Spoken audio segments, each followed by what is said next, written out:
Hello, hi, and welcome. And don't mind me, I'm just gonna put some chapstick on.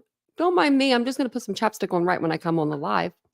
But hi, hello, and welcome. My name's Tanya or TitaniumBuilt, and we talk true crime daily here. So if you're new or you're watching on a replay, hashtag replay in the comments below if you don't mind. And if you don't mind taking a smack of that like button, we love that around here. And hit the subscribe button as well if you do like the content. So we won't force you here if you don't want to be here, but I'm sure you'll love it. So welcome in again, everybody. I feel like I've been with you guys all day today. I kind of have. If you remember, we've really been together all day. We had our members live today. We did a live on the second channel, and now we're over here. Look at us. Hey, Cheryl. Hey, Jan. I'm going to sleep a little bit tomorrow. Hey, Ladybug. Hey, Reba. I saw that. Yeah, I wonder. I'll have to watch that tomorrow because tonight I'll be exhausted. Hey, I said Jan already, I think. Ladybug's here. Yeah, I'll have to check that one out. Let's see, who do we have? We have Ashley here. I don't know. I'm in dreamland. Hey, ALR. Welcome back in. Hey, Queen Olive, Chicken Noodle Girl. I saw that she was on the phone, she said. Look at her having people to talk to other than us. Welcome in, everyone. It's good to see you guys. Mary Beth, did your food come out good? Oh, look right there. Yep. Good. Well, hey, Lenora. Hey, Amber. If I missed anybody. Hey, Catherine and Catherine. Catherine with the K, Catherine with the C. Hey, Mel Mac. Can't get that one wrong, huh? Maybe it could. Could. If it's Catherine or something like that. Hey, everyone. Welcome on in. I'm just kind of going through your guys' names now. But yeah, if you guys don't mind just hitting the like button, hit the subscribe button. That's all we ask around here. And hey, Aries, welcome on in. Welcome back. Welcome back to round 2. We missed you on round 3, but we missed you on round 2. So we're going to be talking about Preston Lord this evening. Before we do that, I will put, I don't get it, confused, not confused, but, mixed together. I'm going to put my link for my second channel in here in case you guys want to go watch the live from earlier. We'd love to have you over there. But let's go ahead and talk about Preston. So basically what I wanted to go over was a couple updates, and then I wanted to go over the Nancy Grace episode that she did. So if you guys are unfamiliar with this case, we're going to get you all caught up. We started covering this, I think, the first week of November. It happened October 28th at a Halloween party. Basically, Preston and his friend were leaving the party.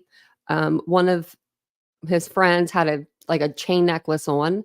There was a group of guys, and one of the guys apparently wanted the necklace. I think 3 or 4 of them are being charged with robbery. I don't know how that was going to work. They were just going to exchange it every other month or something, seasonally. But they decided to beat up Preston instead, pretty much, and they killed him. So we're 5 minutes in. I'll probably get docked for that. But that's where we are today. So we have 7 people that have been charged. We have a parent now that has been charged. Everybody's getting charged, and I'm loving that. Charge everybody. I mean, everybody should be charged. This boy literally went to a Halloween party in it was a nice neighborhood. These people had money there. He would think he was probably going to feel safe. He's 16. He's going to be with his friends. At 16, you're invincible. And it's tragic. This boy is so adorable. He just makes you want to cry looking at him. It's a very tragic case. Hey, Karen, welcome in. Hey, Richie. I can't highlight. Oh, I was like, I can't highlight your name, but that's because I was on the other screen. Like, why won't it let me do that? Was his favorite color orange? Oh, look at that.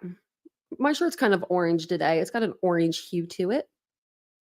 Mary Beth, how are you? Oh, you upgraded. Thank you for upgrading to a Titan tier 2. I appreciate that. I was like, how are you not a member? It just says new member here, but it tells me over here. Thank you so much. You're so sweet. Thank you, Mary Beth. I appreciate that. Where was I? I was like, oh, where was I at? But I forgot I was sharing the screen with you guys. I hadn't done that quite yet. So I wanted to go over, we went over some of the 911 calls on our last live, but I think there's some more. I don't think we went through all of them. So I was just going to play them through. I guess there was a lot of people calling, and I'm assuming so. There was a large group of people outside that witnessed all this. So basically, these are our suspects. Like, these kids are kids. They are so kid. They're so young. Oh, thank you, Richie. Member for 9 months. Dang. Oh, Mary Beth. You're like, I thought you were. I was like, I know there's a couple people that's been a Titan tier too. You're like, just had to change that card. She has gifted lots of memberships.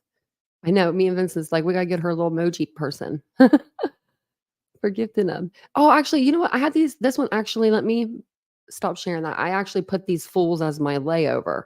Look at that. So just so I could go through their charges and you could see their names, because there's a lot of them. There's a lot of charges and there's a lot of names. So I figured this would be the best way, because then you guys can see a face to a charge. Now, Dominic Turner there, he goes by a nickname. Of course he does. They all have nicknames.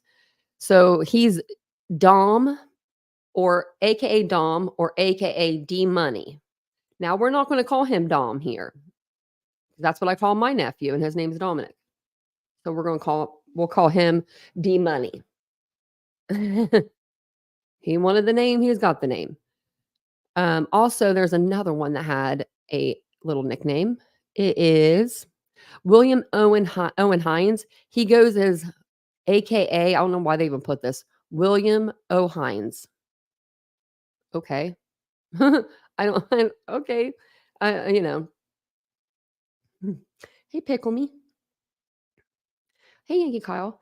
So the charges stem from aggravated robbery to first-degree murder to kidnapping. Those are the 3 charges. But some of them are charged with only robbery. I'm not sorry. Some of them are charged with both, like kidnapping and first-degree murder plus robbery. So I was going to go through those. Easiest way to do it is, let's just tell you, these are going to be all the people that are charged. They're all charged with these. So you've got, and these are not going to be in order, but of your screen, but Preston John Bailey, Dominic Turner, William Owen Hines, Taylor Reagan Sherman, Talon Renner, Jacob Ryan Messner, and Talon Ray Vigil. So they are all charged with first degree M and kidnapping, a class A2. Man, you were quick, Jan. I went to go approve that, and yours quick. She's quick. And then the robbery, the aggravated robbery, which is a class 3 felony. The only people that are being charged with that, not like only, they're all being charged with the other 2, but Preston Billy, or yeah, I think it's Billy, Dominic Turner, and Jacob Ryan Messner. So it's 3 people that are being charged with the robbery as well. Man, why? I mean, over a gold necklace or a chain. I don't even know what color it was. It was like not even probably worth it. Like, I wonder how much the chain cost. It don't matter how much, but I'm just curious. Probably a $20 chain. Probably went to Claire's. Let me grab my drink. Because we have some reading to do. A little bit, but it's going to be good because it's interesting. I mean, this case is very, very interesting. If you guys haven't been following it, it's tragic, but I don't know. It's a case that needs to be told. His name needs to be spoke on, It was a $10 fake chain, man. You would think that they would know the difference, right? You got to be pretty out of your mind to decide. I mean, I don't know. I wonder if that, like, that gang mentality is like one person goes and then they all jump in. But it doesn't matter. I'm just saying, like, I wonder why none of them, out of the 7 people that were charged, which we know there was more in there, out of the 7 people that were charged, none of them thought this was a bad idea. Like, nobody was like, come on, man, that's like a $10 chain. That's not even real. Like, what? And then I never understand this. I'm sure they ripped the chain off his neck. Well, now it's useless except for the gold. And it's not even worth any gold because it's not real. So then, I mean, it just doesn't make any damn sense. That's just sad. That's so sad. I about exit out the screen again. Hey, Siggy, welcome in, everybody. I was off the other screen. I was on the other screen, so I didn't see you guys. 7 of them cowards. Yep. Cheryl, you're absolutely right. And there was a lot of 911 calls that came in. So there's one here, and then there was one here, and I think that was it for the 911 calls. Yeah. But I figured we would just go through this article and then we'll listen to the 911 calls. And they are pretty graphic. It details exactly what was going on that night with Preston and how they were some of the kids were trying to save him. There were some local kids that were lifeguards, I guess, there, and they were trying to administer CPR while the ambulance was coming. And I think his buddy was on the phone. So it says it's Queen Creek, Arizona. And I did put in a FOIA request there was like 1,200, I think, documents unsealed in this case.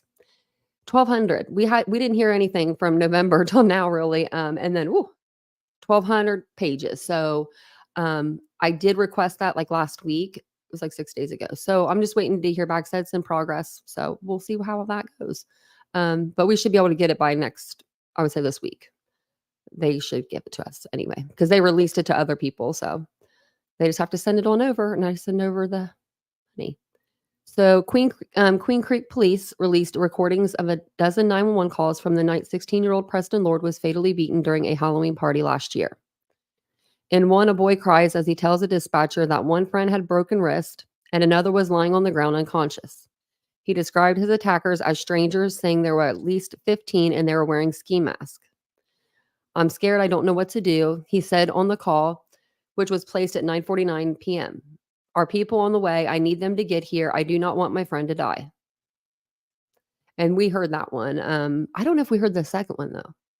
Maybe we did. In another recording at 9:53 p.m., a teen tells a 911 dispatcher that a group of trained lifeguards was trying to administer CPR on Lord. The caller said Lord vomited and then they felt a faint pulse and placed him in a recovery position. That must be like an upright position, I'm assuming. The caller estimated that Lord had not been breathing for up to 2 minutes. What's recovery position? Anybody?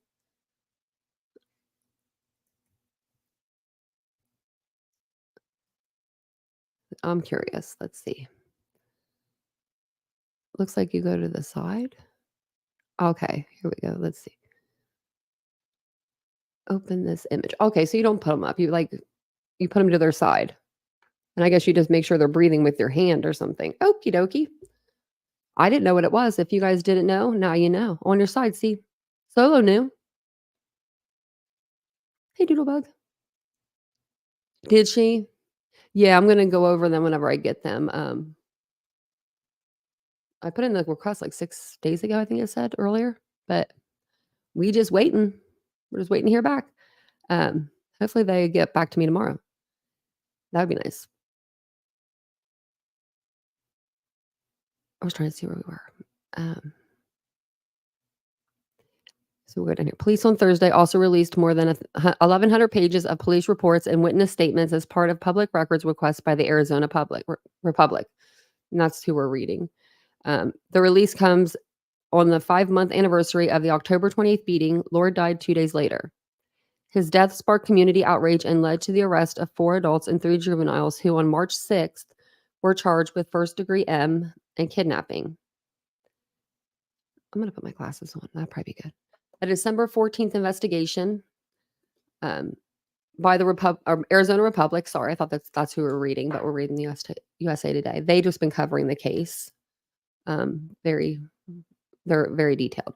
It detailed how Lord's death was tied into the Gilbert Goons, and that's a gang that they call themselves, a gang of teenagers who recorded their blitz-style attacks on teens in parks and parking garages outside fast food restaurants and at house parties. The attack went unchecked by authorities for more than a year. So I was looking at like pictures and stuff up of them, and these people are ridiculous. They're just there to cause problems. I mean, they don't even seem like a gang per se. I mean, other than they're a group of people. I mean, they go up to people, like, that are smaller than them, that cannot defend themselves, that are, like they're either, like, sitting down, they're in a position to where they're not ready to fight, and they do, like, a blitz attack on them, and it's like, whatever happened to one-on-one fighting? The old-fashioned way. The 911 calls were mostly from residents warning that the house party was out of control and hundreds of kids were wandering the neighborhood, vomiting in bushes, hopping walls, cutting through yards, and blocking the streets with cars. Yeah, we did hear that call. One call proved to be prolific. I can't say it. Sorry, prolific. Something bad is going to happen, and I remember hearing her. She called it. Neighbors beseeched police to get there as fast as they could. They said cars from the party were completely blocking streets. One woman complained that teens were banging on her car and swearing as she tried to leave the neighborhood to get to the hospital. A second party in a nearby neighborhood adjacent to American Leadership Academy, Queen Creek, prompted calls to police around the same time. Neighbors there had similar complaints. In a nearby, a neighborhood adjacent. Wow, there was a lot of kids at this party. Someone's going to get hurt. Someone's going to get killed. A woman said to dispatch, estimating 250 kids were spilling out of the second house party. Wow. So basically, the father that this person that had the party, it was a girl that had the party.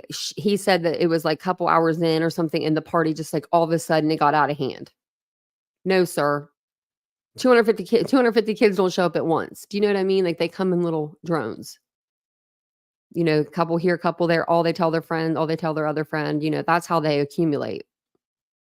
It would be one big place for 250 kids to go and congregate and figure out what they were doing. In another call a few minutes later, a woman, possibly the same caller, names and addresses were redacted from the 911 recordings, talked to police as she yelled at partygoers to stay away from her house.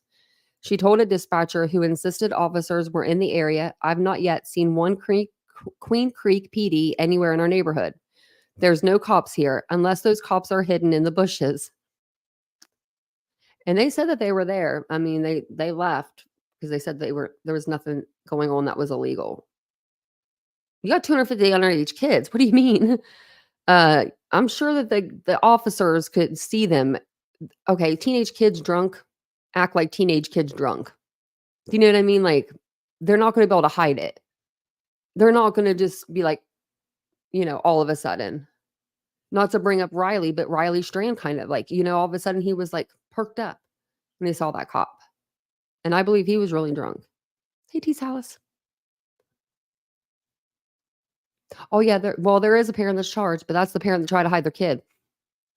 One of them, man, it gets crazier and crazier. Unless the cops are hidden in the bushes. I would like to speak to that caller. I like her. Lord was a popular student at Combs High School in nearby Santan Valley. He served on the student council and played basketball, football, and golf. He was among hundreds of teenagers who descended on the Halloween party after word of the gathering spread via social media. At about 9 p.m. on October 28th, police responded to the area of 119th Street and Via del Oro and Queen Creek for a juvenile disturbance. When police arrived, they found multiple teenagers walking up and down the street, seemingly leaving a residence where they had gathered. Walking up and down. So what do you mean up and down? That means they were going to and from the house. That's what I get from that. Queen Creek Police Chief Randy Bryce said in an earlier interview with the Republic that officers did not notice any illegal activity. Officers left after they were sent to a high priority call about a crime in progress elsewhere. And that crime was a domestic violence case. At 9:49 p.m., police received a 911 call about an assault in the same neighborhood, a few houses from the earlier call. When they arrived, they found Lord laying in the roadway. So 50 minutes later. On December 28th, the 2-month anniversary of Lord's beating, Queen Creek police referred charges against 7 people to the Maricopa County Attorney's Office for prosecution. Now, if those cops would have stopped that night and smelled alcohol on them kids, that means they would have arrested them, took them down at least to in custody, made their parents come get them. And to me, that would have gotten back to that party real quick because they'd see the lights come on in the cop cars to where that probably would have broke up the whole party. Everyone probably would have left. No one, I mean, maybe none of this would have happened. Now, I don't want to tell the cops that I don't want to blame it on them, but I'm just saying, like maybe if something would have stopped them and said, like, hey, let's talk to these kids, not just drive past them. We think they're leaving, you know. And then lo and behold, a few houses down, this kid gets beat. A grand jury indicted Preston Billy, 18, William Owen Hines, 18, Jacob Meissner, 17, Talon Renner, 17, Taylor Sherman, 19, Dominic Turner, 20, and Talon Vigil, 17. Renner, Vigil, and Messner were to be charged as adults. Billy, Messner, and Turner were charged with aggravated robbery in connection with the necklace that authorities say was taken from Lord's friend as the attack unfolded. So I wonder if that was an afterthought. 2 of the 7 charged in Lord's killing, Hines and Messner, faced separate charges related to goon assaults going back to 2022. Oh, yeah, and I want to tell you a little something I saw about William Owen Hines. Let me see. He was accused July 6th of vehicular assault in connection to an incident that left a victim injured. Been there. Not me myself. I mean, someone else got charged. But, I just saw that and I was like, don't even like that kid now. I mean, to begin with, I hated the kid. Now I hate him. Now I really hate him. I don't hate anybody, but I really dislike this kid. He did a really bad thing. But yeah, so 2 of the kids, Hines and Messner, they're saying that those 2 kids might have been related, had connection with the Gilbert Goons, which is this gang, and I think that name is the worst name for a gang. Can you think of something tougher? That just sounds like not tough to me. Queen Creek police, at times with the help of the FBI, were able to pull messages from phones that revealed suspects and others were monitoring Lord's condition after the assault. Wow. Sherman sent a video to Lord being dragged by the group who rendered aid and not involved in the assault. Within days, detectives and officers conducted multiple interviews, including at high schools across the East Valley. In some cases, the parents of witnesses and suspects would not let their children speak to the police. I mean, that's a tough one, As a parent, I mean, get a lawyer, let them talk, but I mean, just not to let them talk, that's suspicious to me. Suggestions that the Gilbert Goons were involved in Lord's death arose early in the investigation. The information police gathered from interviews and cell phones suggest there were multiple fights and assaults the night that Lord was attacked. Lord was one of at least 4 people who were assaulted that night. Lord's friend had his necklace snatched away and then he was struck. Another teen sustained a broken wrist. Turner was punched and lost consciousness, according to the investigative file. A large group of up to 15 boys were believed to have been involved in the various assaults the night of the incident. How do you get 15 people together at that age, teenage boys? I mean, is that easy to do? Because to me, that doesn't sound like that's an easy task. Like, let's all go beat up people for their shoes and their fake gold necklaces. Yeah, man, that sounds like a great idea. Nothing can go wrong. Like, I mean, I guess you're not thinking straight, but I mean, really? How are you not thinking? Thank you. Thank you, Jan. Thank you for gifting a membership. That's so sweet. That's so sweet of you. Thank you so much. Thank you. That was very sweet. Here it says the assault followed someone recording a verbal argument in the party house's backyard. Or the assault, sorry. People in Lord's group observed the argument. Someone recorded and shared the argument on social media, and Billy demanded that the person delete the video. Lord's group left the backyard, but police said their presence at the argument may have caused them to be followed away from the party by their attackers. Lord's friend then had his necklace snatched from his neck by Turner, according to the police file. Now, I wonder if they just snatched it as like a way just to start the fight. Do you know what I mean? Start all this. Messner punched the friend whose necklace was taken, setting everyone off running. Lord and his friend were chased, police reported. Lord was attacked and fell to the ground and was repeatedly struck by his attackers. Lord was left lying on the street, and some of his attackers were seen by witnesses fleeing the area. But the people who police say assaulted Lord talked to others about the attack and tried to protect themselves. They sure did. Renner messaged someone the same night. The police file states, got in a fight, killed a kid. Guess I don't know my own strength. Man, they're dumb. Criminals are dumb. And I love that for us. Each of the 7 defendants entered pleas of not guilty. Of course they did. Of course they did. So I wanted to play this last one, basically, this last 911 call. Because I don't know if we listened to this one. I think we did. This might have been the lady. But I'm not sure if this was the lady or not. This might be the lifeguard one. But I don't know if we listened to this one per se. So I'm just going to play this one. And then there's like a new update, like a newer update that came out. And then we'll watch the Nancy Grace episode. I feel like I'm losing my voice a little bit. Uh-oh. Hey, keep grinding up. Yeah. Well, back in the day, you just have one-on-one fighting. If you had a problem with someone, you just took it out back. The whole group would go back there. You know what I mean? They'd all go back and hang out, but no one entered. It was like Fight Club, one-on-one, but you had a big circle of people around you. You know what I mean? Because people wanted to watch. Man. I remember my dad taught a kid how to fight that he worked with.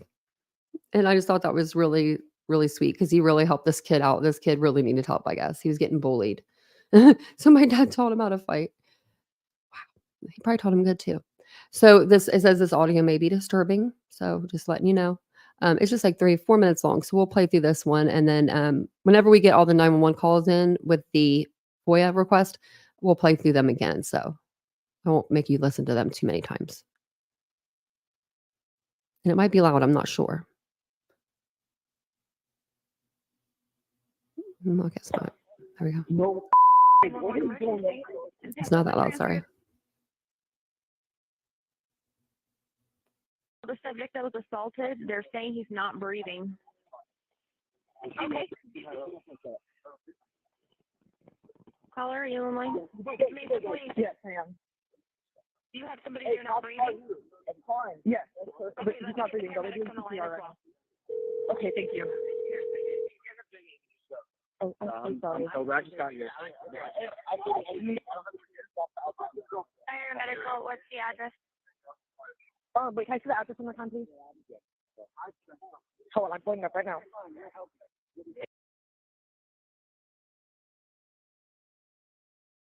Assault and someone's not breathing. Okay. Address? Yes. Okay. And are they... Someone else do some questions. This is hard. Say it again? Okay. We do have a lot of help on the way. Okay, how old is the patient? About like 17-ish, young kid. Okay. Are you able to do CPR if you walk you through it? Oh, there's a bunch of certified lifeguards. There's a bunch of certified lifeguards right now. We all know how to do CPR. Okay, CPR is in progress. Yes. Okay. And how long have they been not breathing for? Say it again? How long have they not been breathing for? We just like 2-3 minutes ago since we called you. Okay. And do we know what caused them to stop breathing, or what happened? We don't know, but he just got jumped and. Okay. Here, Just have them me over. Okay, have them continue hard and fast on the center of his chest. Yes, she understands. He was vomiting a little bit, so we're putting him in recovery position right now. Okay. Yeah, we just put him in recovery position. Okay. Okay.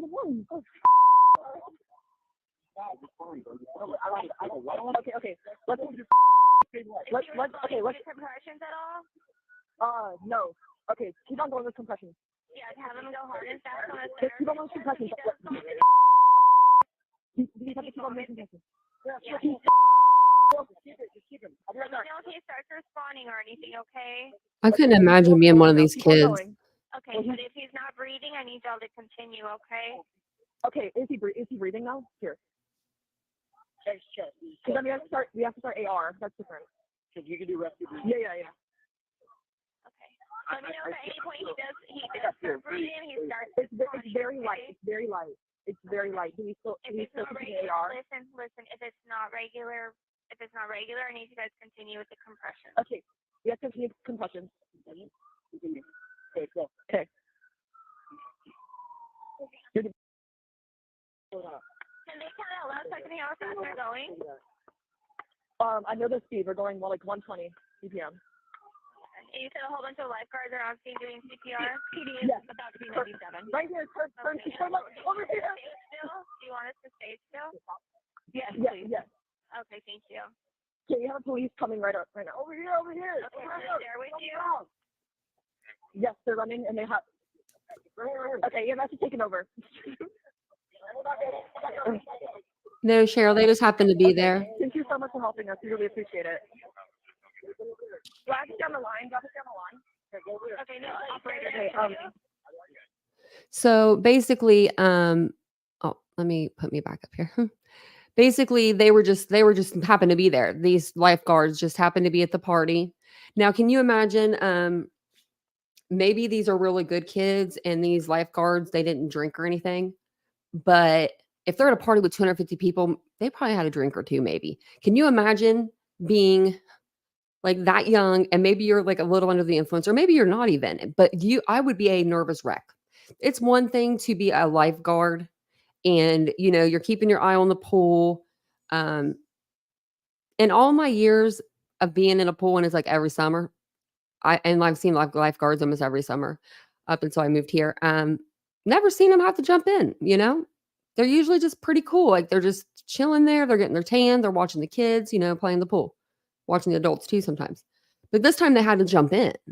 Like they hadn't, you know what I mean? I couldn't imagine. That's why I'm not a lifeguard or a paramedic. Because I'm one of those people that freak out and run. I'm not gonna lie. I'm not gonna lie to y'all. Hey Tina, when something crazy happens, I'm like, ooh, hey Mr. Rosebud. Don't you have mandatory learning CPS class at school? No, we don't. Sure don't. I could probably do CPR though. I could do CPR on a dog. Oh, hey LR. Well, your daughter's lucky to have you. We do need to, yeah. We didn't know. Yeah, we didn't learn any of that. Maybe we did. Maybe I just don't remember. I mean, we could have. But I don't think we did. And welcome in, everyone. I don't think we learned any of that.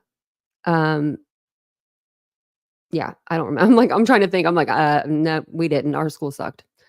Our school was awful. No, I'm just kidding. My school wasn't awful. It was a nice school after I graduated. While I was there, they were building it. So basically, one of the kids that are charged with the homicide, Talon Vigil, his dad has some money. And his dad was trying to get him off. And he was just trying to hide his kid. So he took his kid like 300 miles away or something up to their cabin. And it was like an $850,000 cabin. So don't think it's just this little cabin in the woods. It's like a mansion cabin in the woods. And when when they were told like to bring him back or whatever, like they knew they were going to have to bring him back. His attorney, the dad's attorney, was saying, don't bring him back until his hands are healed. Apparently his hands were so beaten up. Also, the stepmother is the one who came out and told on them. But the stepmother said that she saw a Snapchat of him, and then the Snapchat, you could tell his jaw was all swollen, like he had been in a fight. And for your jaw to be swollen like that, you got to be really in a fight. So I hope Preston got him. I hope Preston got him so bad. I hope he got him so bad. I hope that kid has mouth clicks for the rest of his life. And every time he hears his jaw click, he thinks of Preston. Yeah, knowingly, but not anymore because they get into trouble. People are getting charged. When I saw this today, I was like, oh, goody. So I'm going to read this short, I'm just going to read through half of this because we already know kind of what happened now. And then I'm going to play this little video. This lady here, she was an employee of Talon's dad's. Oh, Talon Renner. I'm sorry. Did I say the other one's name? I think I did. Sorry, Talon Renner, not Talon Vigil. Sorry, I got them confused. Talon Renner's dad. Man, that's so much easier to say too. Why'd I get that confused? Hey, VMath. Hey, Tina. Hey, Yvonne. Hey, welcome in, everybody. Hey, Stephanie. I think I said hi, Stephanie. I think she's been in here. It's been a long day. I've seen you guys 3 times.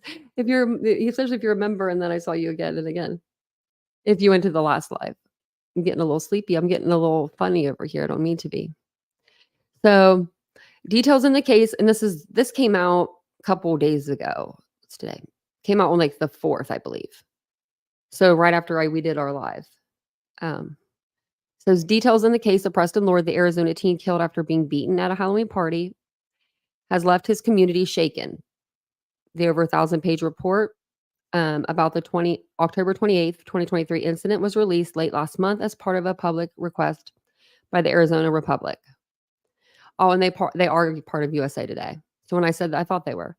As people continue to comb through the lengthy report, which is filed with hundreds of witness statements, details about one of the accused teens' assailants garnered some attention.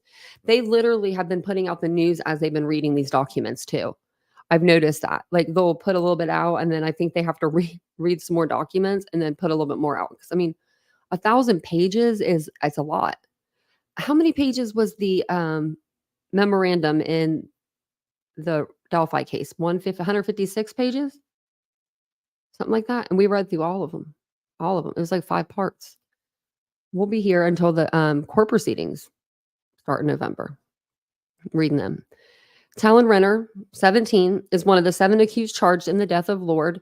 In the documents, it's reported that Renner was allegedly aided by his family, who moved him out of town following the attack. The allegations are made in the report by the ex-girlfriend of Travis Renner, Talon's father.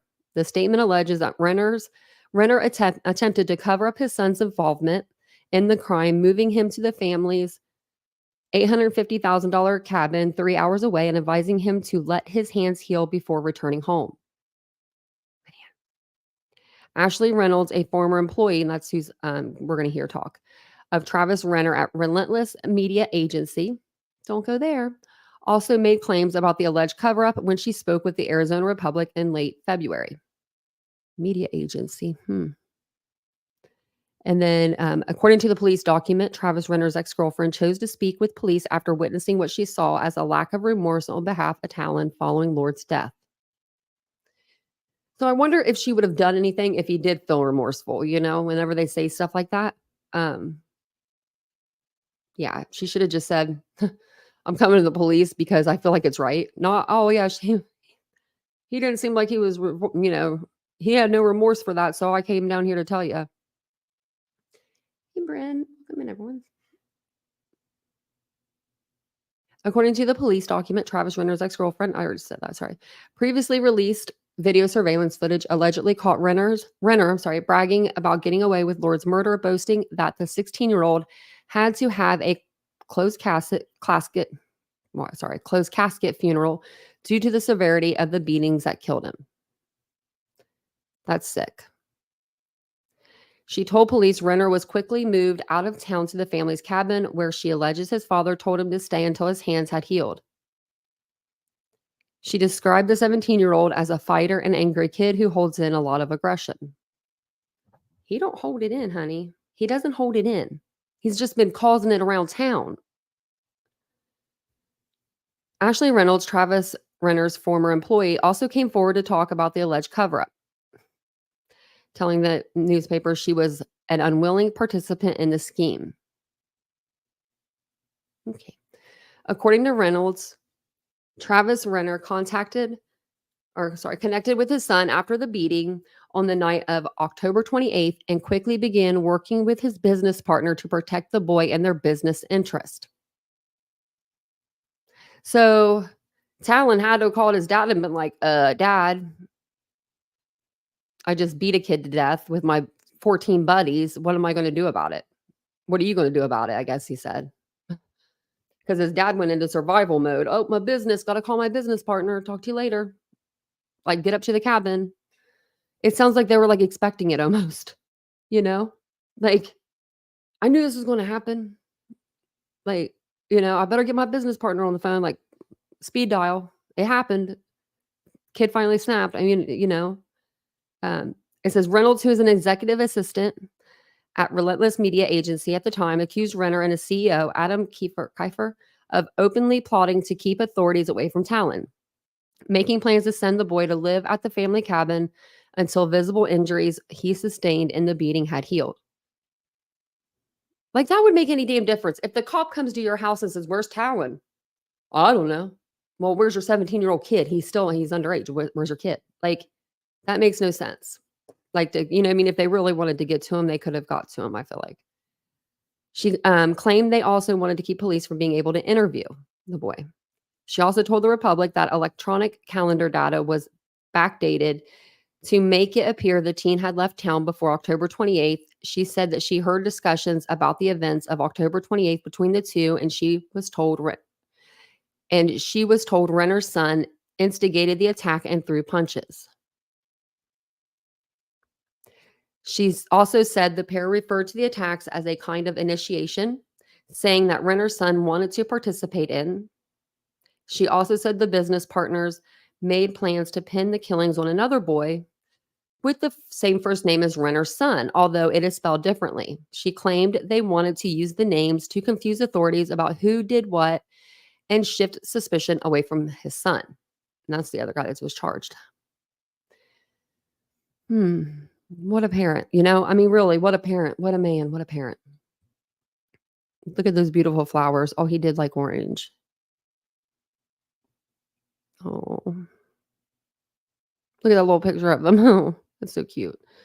This is such a sad case. An unnecessary loss of life. It's always unnecessary, but you know, I mean, really, people should be screaming about this case. You want a case to scream about and holler about and make some noise about? This is the one. This is the one, you know, really. This kid died because of nothing. He literally wasn't wearing the necklace even to begin. Even if we're going to blame a necklace, right? He didn't even have the damn necklace on. He literally just watched a fight, walked away, didn't walk away, you know? And then can you imagine being chased? It's sickening. It makes me so like, oh. So this lady, you can tell she's been beat up by the situation. She was a former employee, Talon's dad's, Travis Renner, and she came forward to give like a little interview about what she experienced. And so thank you guys for being here. If you guys don't mind, just smacking your DNA on that like button. Really helps the channel. Really does. Oh, thank you, Mary Beth. I appreciate that. I took me a minute to read it. I was like, what does she mean? I thought you meant to get at the doctors. And I was like, oh, I'm like, I do have fees at the doctors, but no, for the docs. Thank you so much. So the dad wiping his son's ass. That's why the brat continues to act like, yeah, Jack. Yes, he's Alice. Absolutely. Like when I was a kid growing up, teenager, my parents' thing was, you come and tell us the truth right away. Like you come to us right away and you won't get in trouble. There was never a time where I never not went to my parents. I always went to them. I always went to them. When I messed up, I was like, better go to mom and dad. And we never got in trouble, but our parents would be like, if it was something bad, real bad, you know, they'd sit us down. They'd be like, we're disappointed in you. And that cuts like a knife, you know, that's even worse than being grounded. The disappointment talk. So they had their way of handling things. We weren't perfect kids, but we really didn't get too much trouble because our parents, like, they gave us boundaries, but they let us kind of go at the same time. Not like these kids nowadays where they just are out and about doing whatever they want till whenever they want with whoever they want. Because I see it everywhere. I mean, including like my nieces and nephews, sometimes they're just running around like their little area. I'm like, I know you have family all around here, but still, you never know. You never know. You never know. Whist. Look at that. She's reading a book, an actual book. I love the smell of actual books. I have a Kindle that we got Vincent and he never opened it, never used it. He's like, I want a Kindle. I'm like, okay, we have it though. What was your This reaction? is the lady to all here. this? I was torn up inside. That for one, I didn't even get an opportunity to choose whether I wanted to be involved in this. I was just expected to be involved in this, and it hurt me a lot. We had employees coming to me asking me. It was very traumatizing knowing that somebody had passed away at the hands of, and that they were going to, support him and not turn him in and not talk. I have boys of my own. They're younger, but I could imagine being a mom, losing a son, and having people out there knowing what happened and not coming forward. If you had to tell the Lord family anything, what would you say today? I'm so sorry this happened to Preston. As a mother and a Gilbert local, I couldn't imagine the hurt you're going through. And I lost all too well myself. I've lost my family and my sister and my mom and dad. I couldn't imagine losing a child. I have children here myself, and they are my heartbeats. They are my livelihood. And I'm doing everything I can to make sure that my truth gets to the right people, that something can finally be done, steps can finally be taken, and justice can finally be served. And that is what I am what I'm trying to do now, is trying to make sure that this doesn't get lost in the shuffle. I want to make sure that people know what information I was given, and it's pretty serious in nature. Someone is $1 billion. Who won the Powerball? Was it anyone in here? Can I please come live with you? Look at her. She's beautiful. Dang, look at her pink. She looks like me with my pink outfit on. We could be twins. Just kidding. Hers is much prettier than mine. And it's actually a better pink. Mine's like a Pepto-Bismol pink. I don't know. It just went on her. It just went on the next video. That's why I was laughing. I was like, who won the Powerball? So if you're just now joining us, we're going over the Preston Lord case. He was a 16-year-old boy that lived in Arizona. He was killed, beaten to death at a Halloween party on October 28th last year. There are 7 people that are charged right now in his death, and there could be more people charged. Now they're charging the dad, bring them all in. I think the person that held the party should be accountable. I think they need to be accountable too. I mean, you cannot let 250 kids come up in your house. When do you say, hold on, there's enough? Like after, I'm sorry, but if I had a house, like if I had any house, I don't care if it was 10,000 square feet or 10 feet. After I see a certain amount of kids, I'm going to say, hold on a second. I'm going to do a head check, head count, and be like, okay, there's way too many kids in my house. Probably after I see 10, 15, that's when I would be alerted. How many kids would have to be in your house before you guys were alerted like something was wrong? Like I should get some kids out of here. Because they're saying 250 kids were there. Crazy. 200. What? This is like the Idaho case. Party before the night before was 150 people or something like that. It's like that many people can't fit in the house.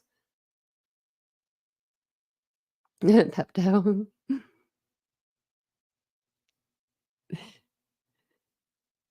No, mine looks like Pepto. Hers don't look as bad as mine does. My little 2-piece outfit. I just got it because it's so comfortable. I'm not a real big pink person, but I got it. So I knew Nancy. I knew Nancy was going to come out with a video about this. I knew it because I said, I don't know if I said it, but I was thinking in my head. She put out a article on Crime Online. And as soon as I saw that article come out like last week, I was like, oh, she's going to drop it. She's going to drop this. So I knew she was coming on board, which is good because it's going to get his story out there. I don't think a lot of people were talking about it. Actually, I don't think anybody was. We were, but we didn't even really get anything to talk about because we didn't have any documents. So we literally had like one live over it. But now we have 1,100, 1,200 documents to read over. That's gonna be something. I'm gonna try to go through them before I like bring them to you guys, and I'm gonna try to redact whatever needs redacted. If anything needs redacted, I don't want to name like anybody that's not supposed to be named. I don't think they would have like the lifeguards' names in there, but I don't know. They may, and I don't like those kind of stuff. I don't want to put out. Those kids don't deserve that. So let's listen to Nancy. See what she's got to say. Yeah, the party at their house, and they beat him up on the street. Yeah. And then he died 2 days later. And I bet you he only survived those 2 days because those kids helped him with the CPR. I mean, at least, I don't know if I think that, saying goodbye, I guess, would be better than not being able to say goodbye as a parent. I don't know. That's just too heartbreaking to even think about. And Nancy's got, look at Nancy's eyes. I always got her on the pad. The worst look. Oh, I have her over in the corner today, though. She's over in that corner. Let me go ahead and play her here. She's going to probably be on one, too, because she already knows she loves the kids. And I love that about her. What kind of chair is she sitting in, though? Looks like it's like going to fall apart back there. Nancy, we got to get you a new chair. Me too. Billionaire cover up Here, I'm gonna put it back a little bit. Did an Arizona multimillionaire cover up his son's involvement in murder? Did his teen boy take part in brutally beating another boy dead, kicking, beating until the boy lie there unconscious and dies? Why did cops have to apologize for allowing the multimillionaire dad's car to be valeted when this goes to court? What is happening? Does this guy really believe because he's a multimillionaire, he's somehow above the law? Because I got news for you. You're not. I'm Nancy Grace. This is Crime Stories. Thank you for being with us. Oh, she's got a new intro.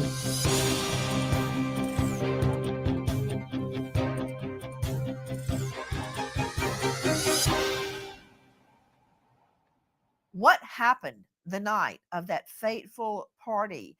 A group of teens getting together at a Halloween party. How could it go so wrong? 911 emergency. Hey, I'm at a party, and What's There's going no on? Take people. a deep breath. there's a bunch of people out here Whoa. with guns and just jumped my friend, and he's knocked out on the ground. Okay. He's been out unconscious for like 2 minutes. We need people over here. Okay, I'm getting them started. Okay, don't hang up. Just stay on the line with me. Thank you so much. You are hearing the 911 call from the night this young boy was beaten and kicked brutally until he dies. We've got an all-star panel, but first I want to go out to veteran criminal defense attorney, high-profile lawyer in inner city Atlanta, Raymond Giudice at rayglaw.com. Ray, as you know, you as a defense attorney, me as a prosecutor, the first thing I would like to do when I struck a jury is play the 911 call, because the witnesses can tell their version on the stand, but there's nothing like what happened at the moment. Agree, disagree? Totally agree. It's how you're going to open up your opening Someone's statement got to to a dye his jury. eyebrows. It also sets your timeline for the events that will occur both at the scene and post investigation. Well, you're right. And the first thing you want to do is set up the timeline. Speaking of the 911 call in front of a jury, I would play it straight out all the way through. Now listen to more of that 911 call. Listen. Do you know the people that did this? Are they still there or have they left? I don't know if they left or they're still here. I got out of there as quick as possible, so I didn't. I just got to stop because that guy's eyebrows look really sad. But I didn't want to be laughing with this one, you know, because I didn't want you guys to think I was laughing at this because I wasn't. But that guy's eyebrows. Someone tell him, dear Lord. But this is the cutest kid I've ever seen, really. Preston, and Elijah, those two boys, they got my heart. They got my heart right now. They really do. I don't know the people that are here. We don't have any beef with them or anything. Do you know, did you see the people that assaulted them? Did you see them well enough to get any description, or did you not see it actually happen? They all had ski masks on, and it was How many was it? a lot, Like 4 or 5 or more? like 15. Okay. This is every parent's worst nightmare. Group or gang mentality. The first case I ever had like this, at that time we called it wilding. When young people or people in general Is that what it's do called? things as part of a pack that they would never do on their own. Take a listen to more of that 911. That's what I was talking about the other day. On our last live. I think it's called something else in my head. I'm thinking of something else. But it's like when one person starts to do something and everyone else group just joins in because they're there and they don't, you know what I mean? They feel like they have to. But I'm thinking of something else. Does anyone remember? This was back in the 1700s, so probably not. But there was this, I forget what it's called. I forget what background it was, but something dancing It was like this dancing thing, and like people dance so much that they dance themselves like to death. I can't remember what it was actually called, but there's like a name for it. They just kept dancing, dancing, dancing, dancing. Oh, as soon as I saw that boy Jan, I was like, this boy's adorable. Same with Elijah when I saw him for the first time. I was like, I mean, they're all adorable, but you know, some kids they just have those like those eyes. I don't know what it is. He's got those eyes. He's not waking up. No, I know. I'm on the Especially phone with being 911. beaten. I know. He's fine. We're getting him. He has a pulse. Like there's not much worse. Here, take your stuff. Take all If the stuff. anything worse. Please, please, please. Are you still there? I'm still here. Okay. Did he say your friend has a pulse now? Yes. Okay, that's good. Oh my God, dude. I'm so dead. I'm so dead. Okay, dude. They're here? Yeah, they're here. You can hear the police arriving in the background, and you hear the callers and the teens gathered around what would soon be a dead body saying, I am so dead. They're worried about themselves being in trouble. And it's amazing to me. I'm about to go to Alexis Tereszchuk, crimeonline.com investigative reporter. It's amazing to me that within hours, literally hours of this teen boy, just 16 years old, and you know, Alexis, this is the age of my John David and Lucy, within hours of him being pronounced dead, people were already trying to get money. Listen to Nicole Parton, Crime Oh my Online. God. As Preston Lord lays unconscious on the pavement, friends determine his heart has stopped. Other partygoers perform CPR until police arrive and take over. Lord is taken by ambulance to Chandler Regional Hospital, then transferred to Phoenix Children's in extremely critical condition with a severe brain injury. Preston Lord succumbs to his injuries. For those involved, Lord's death is fodder for social media. Some trying to figure out how to cash in on the reward money offered for information about what happened. The suspects discussed the fight over Snapchat, with one of the messages reading, "My mom wants in on the $10,000. These I forgot about that. Just until they started saying that. Yeah. So there was money. There was a reward for, you know, anybody that had information regarding this, this case that come forward, because they needed someone to come forward. There were so many people that no one was probably going to say anything. So these kids decide, hey man, let's get the reward money. I mean, why didn't you just walk away? Why didn't you just kind of like go back into the bushes, like fade away and try not to? I mean, like, come on. Are you saying you might as well put the spotlight on you? Grab your red flag and put it in your hat and say, over here, me, pick me. Because, like, literally, dummies, these are 16, 17-year-old kids, 17, 18. They're all so young and naive. They're really getting hit with a heavy dose of reality. First month in jail was 3 days ago. I wonder how they feel. messages are some of the first real clues police And the begin mom to wanted follow. 10,000. I Wanted don't included. understand, Alexis Tereszchuk. Within The hours mom. after this boy is pronounced dead, people are trying to get thousands of dollars. How is that? So the police offered a reward, a $10,000 reward for any information about this case, because as the kids said on the 911 call, they were in a mask. So at first people were thinking, oh, we don't know the identity of who these people are that beat this little boy to death because they had masks on. So there was a $10,000 reward offered for information leading to an arrest. However, these kids that are all talking are the ones that were involved in the beating. And they're so callous. They're saying, oh, my mom wants in on the money, because they were involved in it. So if the mom turns in another kid, they'll get the money.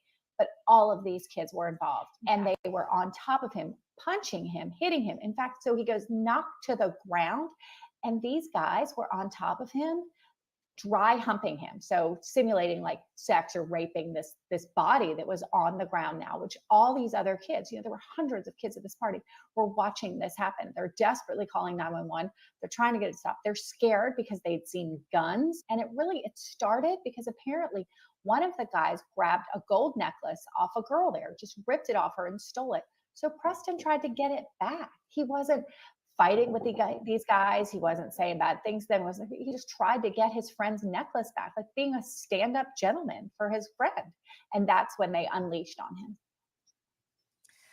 Guys, the day Preston Lord, this teen boy, dies, apparently another kid, a rich brat with a silver spoon in his mouth, dad, True his crime. multimillionaire dad, Travis Dancing Renner, Plague goes to work, 1518. according to sources. Thank you. We got to stop this for a minute. Anybody that was listening earlier that were like, what's Tanya talking about with that dancing thing? Dancing Plague of 1518. I bet you that's what it is. That happened in France. Yeah. Started dancing. More people started dancing. And then they all were dying because they were dancing for weeks, months. I mean, I don't know how long the dancing lasted. It lasted for so long that they all just, I guess after so many people died, they're just like, okay, we better stop dancing. Good exercise though. I'd Dancing love to Plague. hear from Mr. Renner Absolutely. if he would join us. I went to grab a Try drink. to I come back cover and I saw that. up his son's involvement.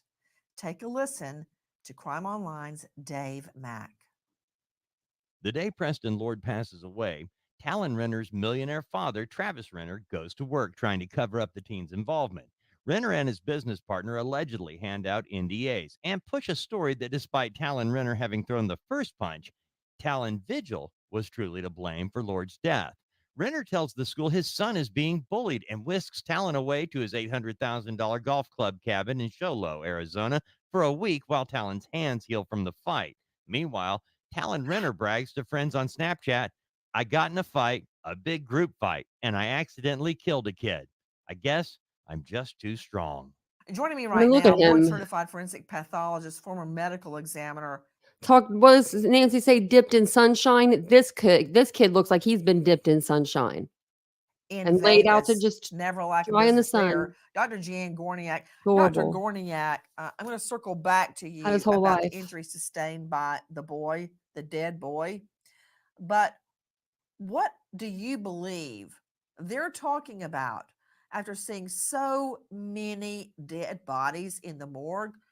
When we say that we have been told, informed, the father kept his son away for about a week till his, quote, injuries healed, what are they talking about?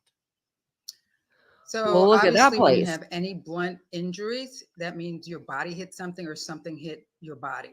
So in this case of this young thug, he actually has injuries on his hands because his hands hit something, unfortunately, this young man's head. So he's going to have contusions or bruises on his hands. So it's going to probably take, depending if he has any other cuts on his hand, it's going to take some time for them to heal. And Dr. Gorniak, you have studied the case. What can you tell us about the victim's injuries? I understand he was beaten and kicked dead. He laid there on the ground while all of these, I guess, friends, frenemies beat him dead. But what? How many of these Gilbert goons do you think are in jail right now, in prison? Any? Do we have any? Because they're going to be they're going to be by themselves. So, are they going to start with a 7-person gang in prison if they're all in the same prison? I mean, it's not going to work. It's not going to work. What is the actual cause of death in a case like this? In a case like this, it sounds like his injuries are blunt force injuries. There ain't an amount of ramen that's going to get him out of this. Hard with obviously fists. I'm not sure when they're beating him while he's down. Does that mean also any kicks? I'm not sure. But he has extensive head trauma. So therefore, he also has some bleeding within his brain. So blood on your brain causes some swelling of your brain. And which is incompatible with life. And we heard that he was unconscious at the scene, right after the injuries occurred. So it sounds like he was hit so hard, plus his head probably hit concrete. So that in combination really caused some devastating injuries that caused him to go unresponsive immediately. I'm also curious, and Ray Giudice, I'd like you to address this. It's reminding me a little bit. I know that you followed very closely the case of high-profile lawyer out of South Carolina, Alex Murdaugh. He was ultimately convicted in the double murder of his wife, Maggie, and son, Paul. immediately he tried to change the narrative. What does that mean? That's the now talk of getting someone to change their story. Because right at the get go, we've been told, and again, I welcome the multimillionaire dad to come on and clear all this up.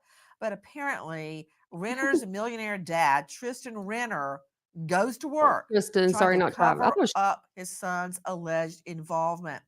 Renner and his business partner, yeah, go ahead and rope in your buddy in this, allegedly hand out NDAs. That's a non-disclosure agreement, and push. I'm right. It is Travis. I just looked it up. She's wrong. I'm right. Man, I got 2 on Nancy already. She's going that cardboard cutout's going to come alive and get me, I swear. A story that the son, the millionaire son, Talon Renner, Didn't Steve having me thrown either. the first punch, Mhm. that the victim is truly to blame. Okay, I don't understand that. Now claiming that his millionaire son has been bullied. When it's just, that's completely backwards.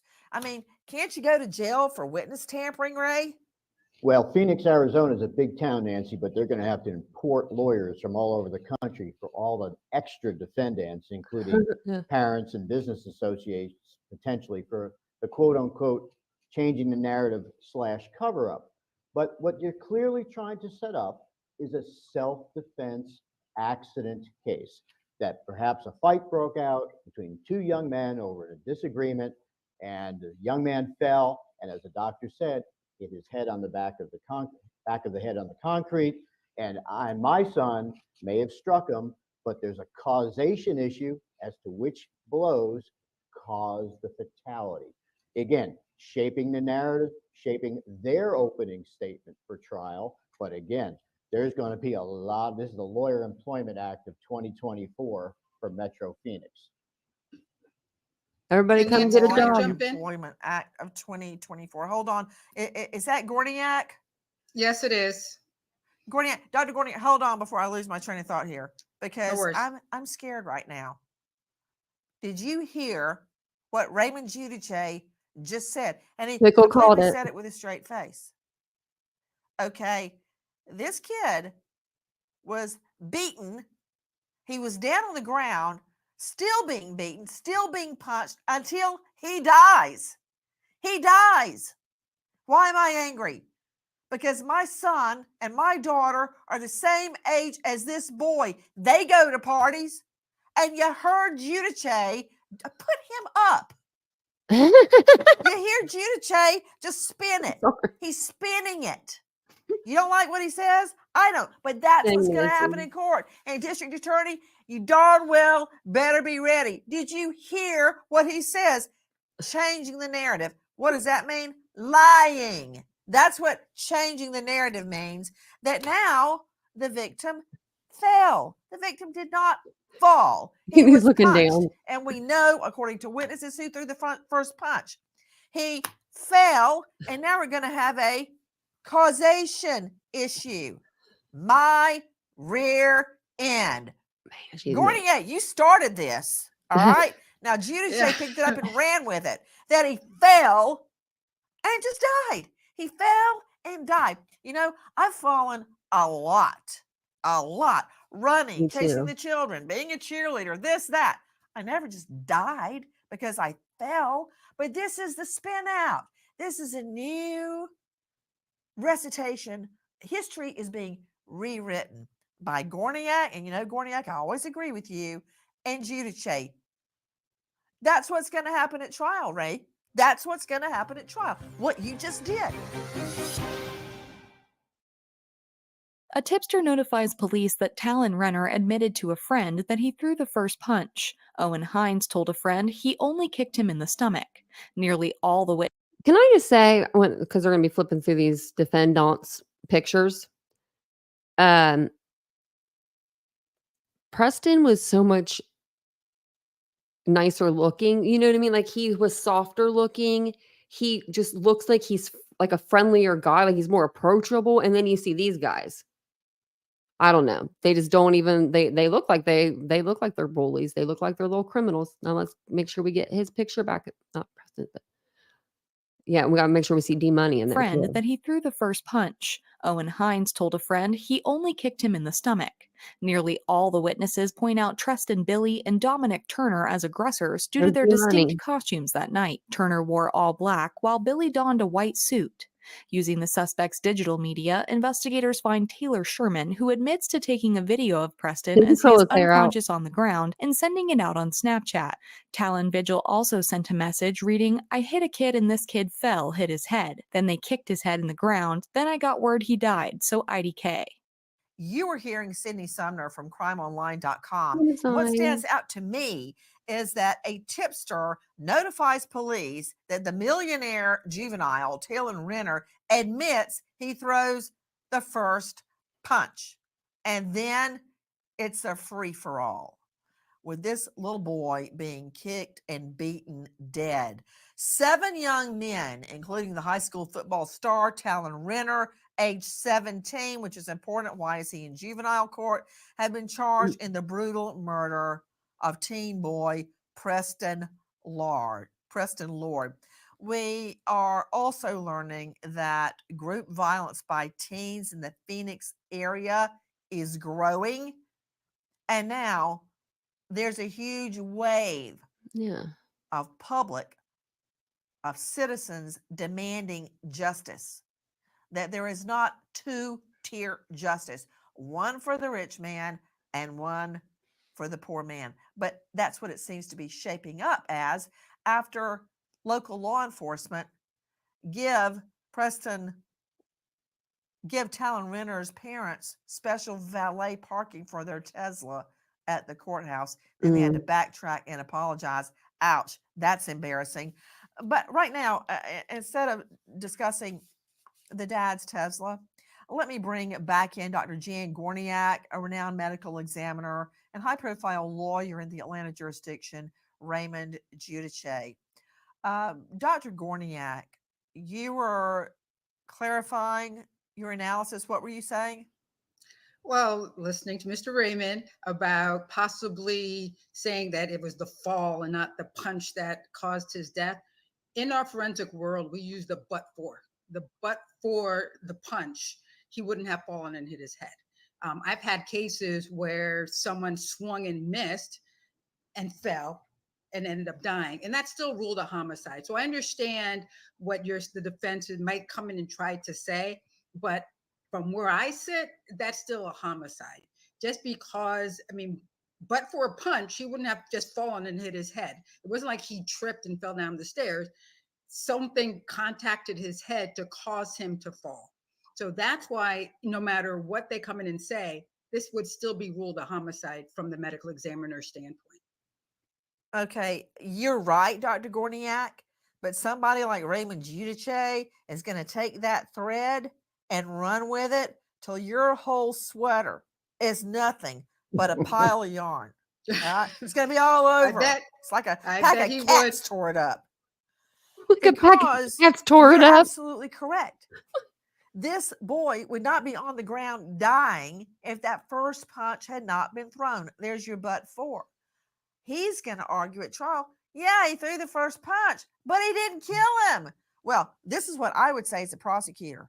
They're all going in the same pot to stew. Nobody's getting a plea. Yep.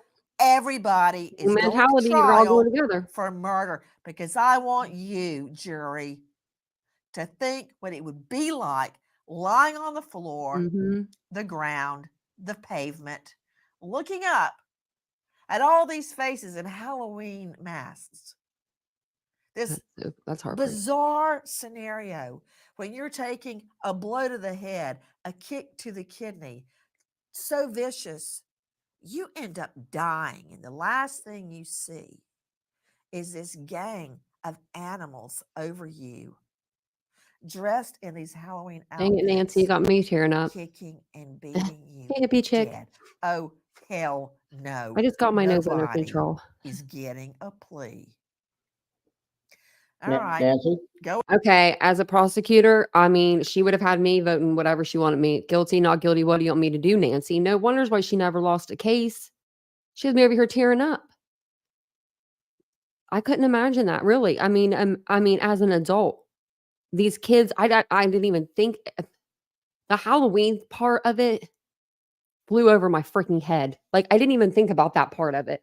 This, you know what I mean? Of them being like wearing masks and them, you're getting kicked and you're so out of it, but you're like, what's going on? Why isn't someone here to help? I just couldn't imagine being 16 and feeling that. I couldn't imagine being 38 and feeling that. Go Okay. ahead, Ray. Well, I agree with the doctor. She's an expert, but the There's the but. argument that I made, which I believe we will have expert testimony to, will at least allow, number one, a lesser included charge of involuntary manslaughter to a jury. Okay, that's number one. And you know how critical that is. It allows a jury to find for a lesser included charge.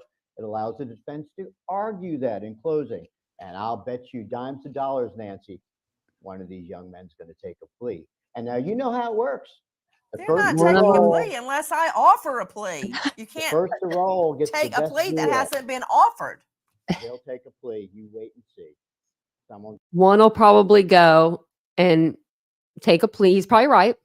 Look at Nancy. She's mad. She knows it's probably going to happen in her head, but usually that's how the cookie crumbles. You know, you get one domino and they all come crashing down. You get one, then the next kid, he's like, oh, I want to tell. I don't want that much time. And then the other kid, and then, so you got one last man standing, and then that's the person that spend the rest of their life in prison or the death penalty. Going to offer. Which party you want to be on? That's what they're going to say. You might not offer it, and I understand how you would play it, but I guarantee you, close to trial, somebody's going to roll.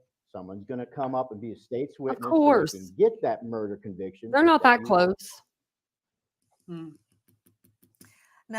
I want a murder conviction on everybody that laid a hand or a foot on this boy, that touched a hair on his head. I want them all.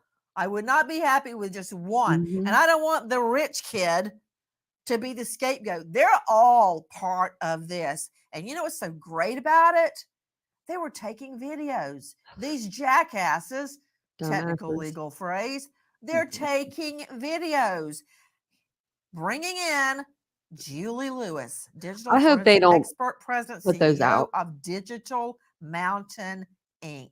Julie, if anything can make me happy about this scenario, it's the advent of a cell phone. They're all taking videos. And how do you think a jury is going to react to a gang attack on a single victim already down, unarmed? I just have one thing to say about that. That could come in handy, because think about it. If you're the one that's taking the video and it's a long video, I'm just saying that you could say, hey, I was just taking the video. I wasn't fighting. I wasn't in the fight. I was just taking the video. Do you know what I mean? Like, I wonder how long these clips are, if it's each dude. I know that they were all like doing stuff after he was down on the ground. They were like humping him, I guess, at one point, like posing with him. I mean, these kids are freaking sick. They are. They're just sick. I don't even know how you get to be that sick and deluded. And like, what's your home life like?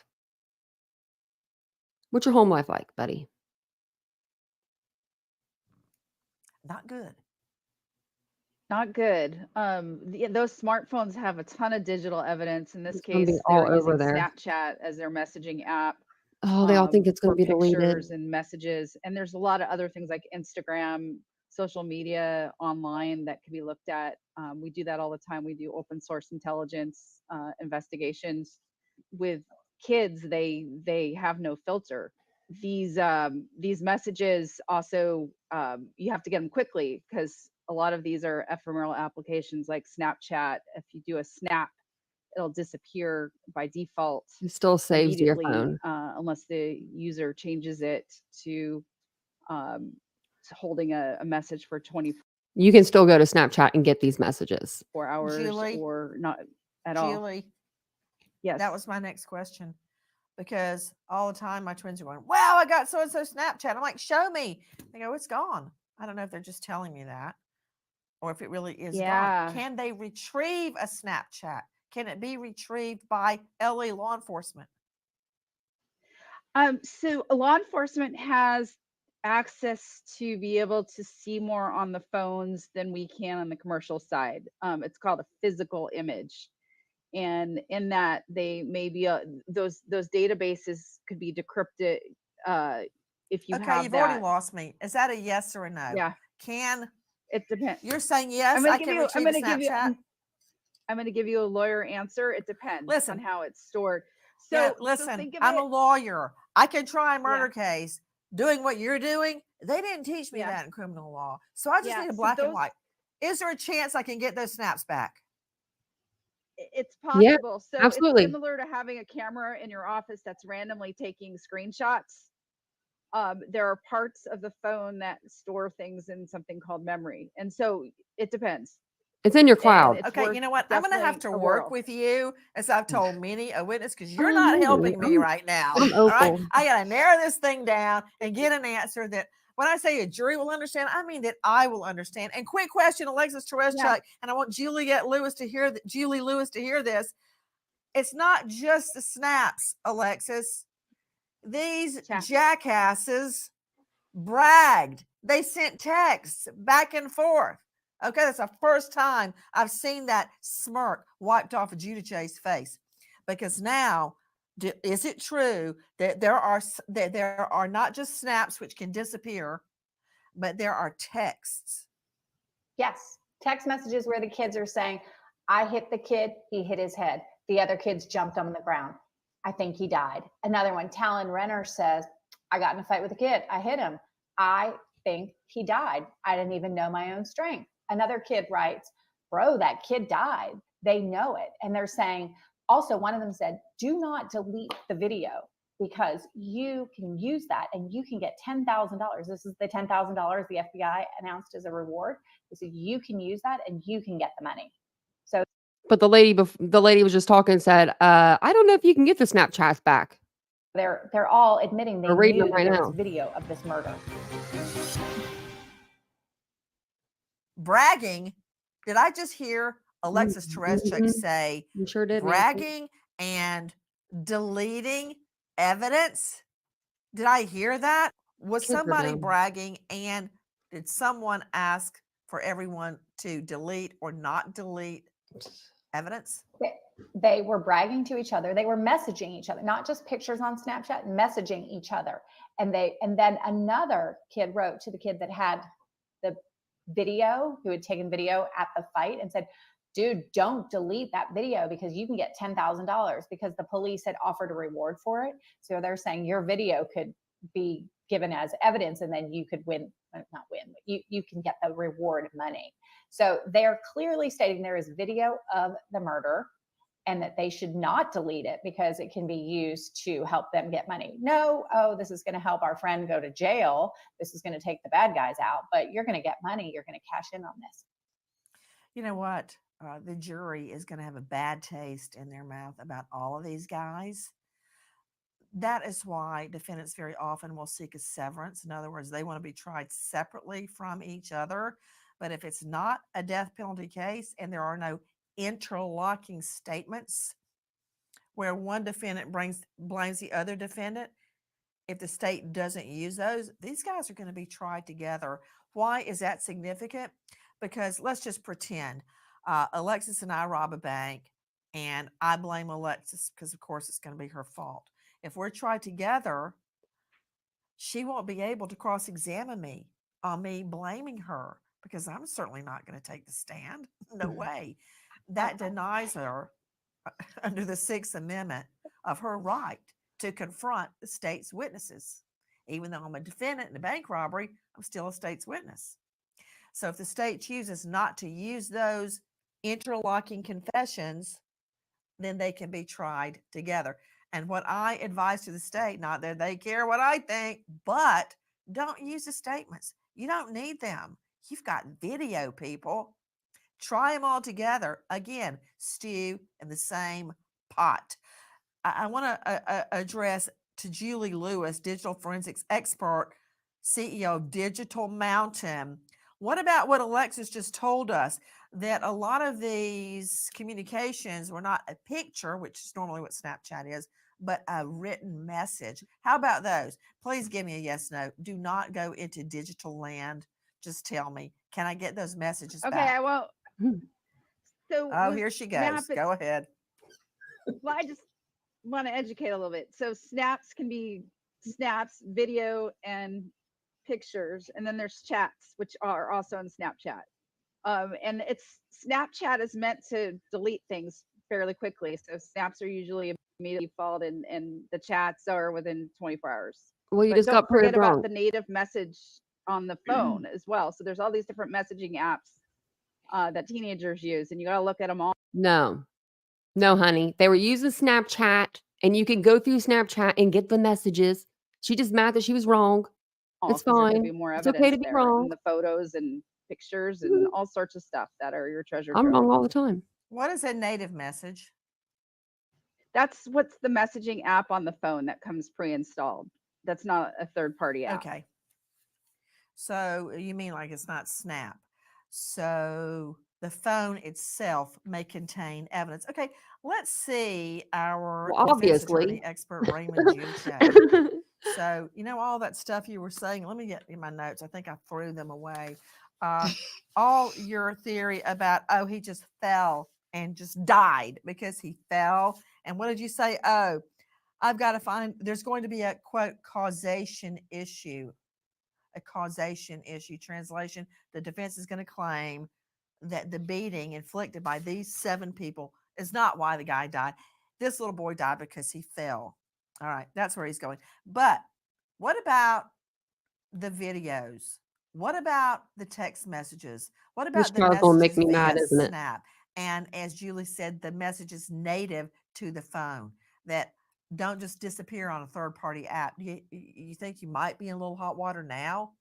It's the timeline. You're going to start with those 911 recordings, and you're going to move, as our technical and expert just stated, all of these emails and text messages and photos will have a timestamp, and a good prosecutor is going to surgically, one after another, set out the time frame. Quite frankly, the prosecution team's biggest problem may be having too many texts and statements coming from who knows who. But again, sometimes, Nancy, when there's not a severance Too many. and you've got Too many 7 co-defendants with high-priced legal counsel, confusion, I hate to use it, but that's part of the defense strategy. It wasn't me who punched him that caused the death, causation.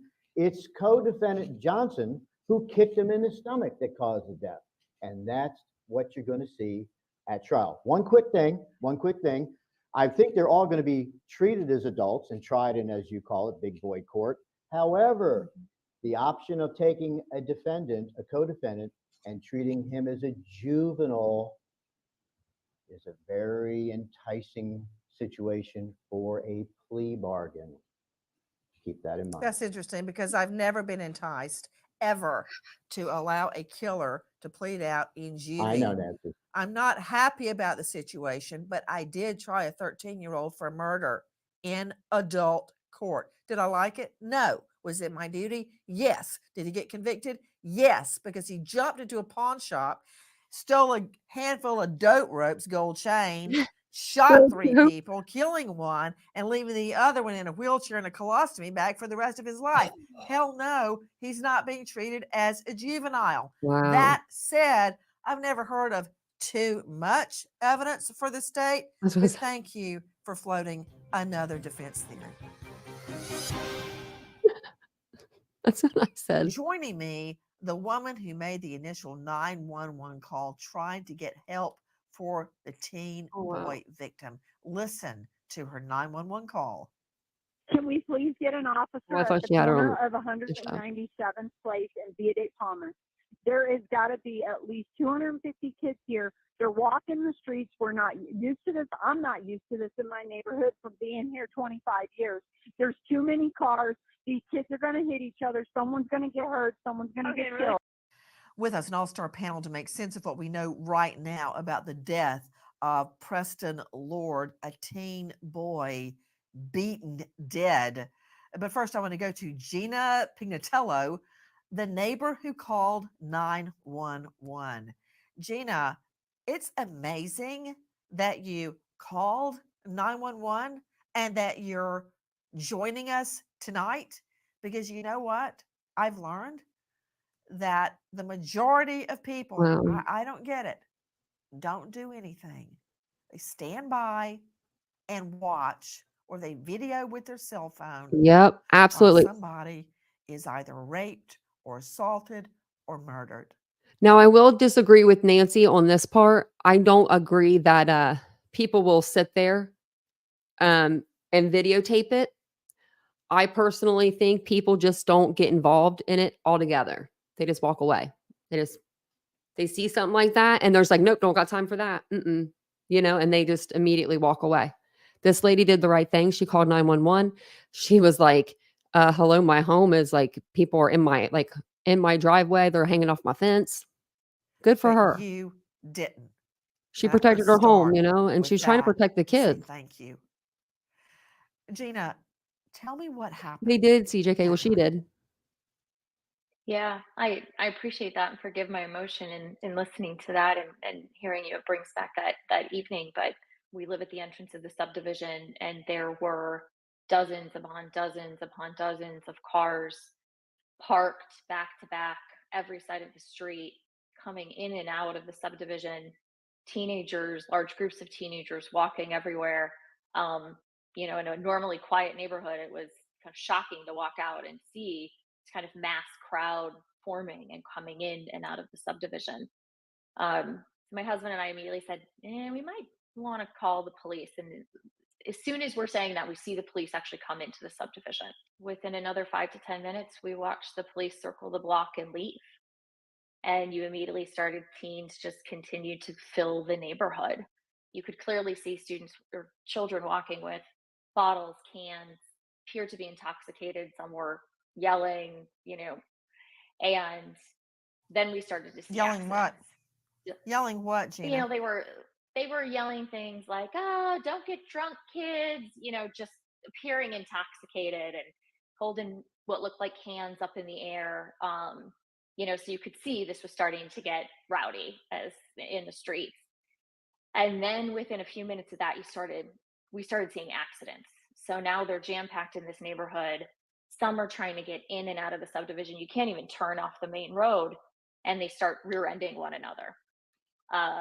They might hop out quickly, look, and then they're driving away from these accidents. We hear another accident down the road, and then within seconds, we start seeing groups of teens jumping over our back fence. So coming out of our backyard, jumping into our front yard, running into cars. And I said, Good golly. this is getting out of control. We've got to call 911. And we need the police back here. And that's when I made my call. And when I made that call, I didn't know at the same time Ooh, I like the that, Mary Beth. attack That's on a good Preston one. and the other young boys was taking place at that same exact time. With me is I'll Gina write that down. Pignatello, who is speaking out. A boy is dead. And can I tell you, Preston Lord is the age of my twins. Their whole life in front of them. But instead of graduating from high school and going on all these college tours I've got planned for them, it's over for him. And it's not just him that's gone. His parents' hopes, their dreams, all their energy, all their love, all their money into their boy, Preston Lord. When did you learn, Gina Pignatello, that a boy had been essentially stomped dead in your neighborhood? Yeah, my neighbors and I actually didn't learn the details until Monday. So this occurred Saturday evening. Oh, And we didn't learn the details until Monday. We began kind of neighbors sharing text and the GoFundMe. Oh my goodness, this poor young man is fighting for his life. And then within a few hours, we learned that he had died. Yeah, just we could have never, imagined that in all of that Oh my chaos, stars. that's Gina, what was I don't know happening. if you can see the screen right now, but we're showing a picture of Preston Lord, and he's got on a little boutonniere. It must be He's prom going or to a something. dance. He's all dressed up. I just did No, it that won't be prom. That'll with be John David and homecoming. Lucy. She had a little wrist corsage, and he had a little boutonniere from his date he took to Sadie Hawkins' dance. The They still do parents boutonnieres and were stuff. in, it was their Super Bowl. That's cute. Their son was coming into his own. All those years of love and nurturing, and now this. When you learned about what happened, Gina, what were you told? Did everybody know who did it? Pretty immediately. Wow. I like to call them the kind of parents of the East Valley, began sharing and setting up. We've heard these names, we've seen these Snapchat messages. Groups Wow. started forming because we were getting no answers. But I can tell you within those first few days, that first week, the names we saw that were arrested were the same names we saw within those first few days. We heard about the families, like the Renners, taking their son to She's hide him up in the disgusted. mountains to hide injuries. These parents that began gathering all this information, much of what was in the police report released just Sleuths. last week, we were learning and we're getting videos within that first week of this incident Wow. happening. Because kids, Well, they're going to tell their parents. They're going to go home. Some kids are. They're going to go home and they're going to say, "Look what happened," and they're going to tell their parents. I would have been that kid. I definitely would have been that kid. I would have. I don't even know what I would have done. I wouldn't have been there to begin. Well, I could have been there. Don't want to say that because I definitely could have been there. Went to a lot of house parties when I was young, especially when you're like 16, 17, 18. Like, I feel like those are the ages that, I mean, you're starting to do a little more, you're starting to get away with a little bit more. I know I was 16. We hung out in my friend's basement. We all would get in the same car. We would group together, like 9 of us would pile in. So there would only be like 3 or 4 cars, wouldn't look as suspicious. There would be a ton of us there. welcome back. Joining me now, esteemed It's so sad. forensic psychologist, Dr. Sherry Schwartz. She I would have specializes told my in parents capital though. mitigation and victim advocacy. You can find her at panthermitigation.com. And she's the author. She literally Yeah, wrote the everything book has on over the criminal top. behavior and another book, Where Law and Psychology Intersect. Dr. Sherry Schwartz, thank you for being with us. I was saying at the beginning, Dr. Sherry, and I'm sure you can say it much more eloquently than I can, people do things in a group they wouldn't normally do on their own. Do I care? No. I care that this boy is dead and the millionaire defendant's father has been hiding him out in $1 million golf cabin. There's such a thing as flight after a crime where you hide from law enforcement. That never looks Look at good. that thing. I And want when to I pause right talk here. to you, Look at this. Because when I first looked at it, I was like, "Oh, 2 little houses, right? And 2 cute." No, that's one big old house. This place is huge. They dropped their 17-year-old son off at a resort, pretty much. I mean, this is like a resort.